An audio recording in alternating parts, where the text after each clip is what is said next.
अच्छा, तो इस बार वोटर लिस्ट में नाम आया है 2024 के चुनाव?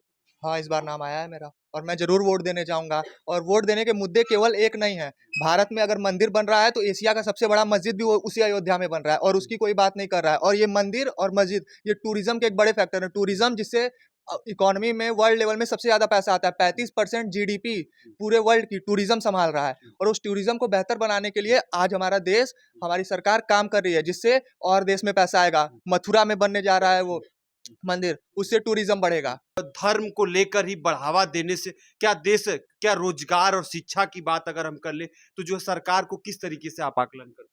सरकार की आकलन केवल मंदिर से नहीं होनी चाहिए, उसकी शिक्षा से भी होनी चाहिए। शिक्षा स्तर बढ़ा नहीं है अभी के सरकार में, लेकिन ये टूरिज्म को बढ़ा रहा है और शिक्षा स्तर को और अच्छे से डेवलप करने के लिए उसमें मूलतन संशोधन करने चाहिए, जिससे शिक्षा स्तर और डेवलप हो। जैसे अगर कोई सरकारी टीचर है, किसी भी सरकारी चीज में है, तो उनको ये बाध्य कर देना चाहिए कि उनके बेटे भी सरकारी स्कूल में ही शिक्षा लेंगे, क्योंकि जब उनके बेटे सरकारी स्कूल में शिक्षा लेंगे तब वहाँ की शिक्षा व्यवस्था ऑटोमेटिक बेहतर हो जाएगी। जिस तरीके से, जिस बिरादरी से आप आते हैं, बिरादरी का मतलब है विद्यार्थी, एक आप छात्र, वही आपके बिरादरी के लोग जो है रोजगार और शिक्षा और जो नौकरी की बात कर रहे हैं, तो क्या ये सरकार को सुधारना नहीं चाहिए इन सब? सरकार को बिल्कुल सुधारना चाहिए, पर शिक्षा बस रोजगार तक नहीं रुकनी चाहिए। शिक्षा अगर हमारे पास है तो केवल हम एक धर्म एक जात के बारे में ना सोचें। एक धर्म और एक जाति विशेष से पहले हम भारतीय हैं, हम इंडियन हैं, तो पहले हम उसका कर्तव्य निभाएं और जो शिक्षित होगा उसे रोजगार मिलेगा। जाहिर है कि सरकारी नौकरी उतनी ज्यादा नहीं है, प्राइवेटाइजेशन बढ़ रहा है, लोग प्राइवेट सेक्टर में ज्यादा मूव कर रहे हैं और जो योग्य होगा उसे प्राइवेट में भी नौकरी मिलेगी।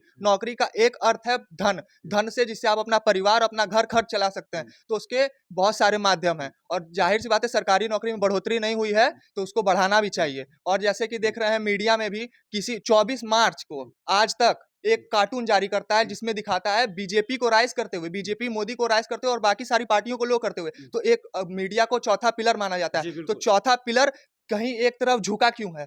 उसको एक तरफ खड़े होकर पूरी ग्राउंड रियलिटी दिखानी चाहिए।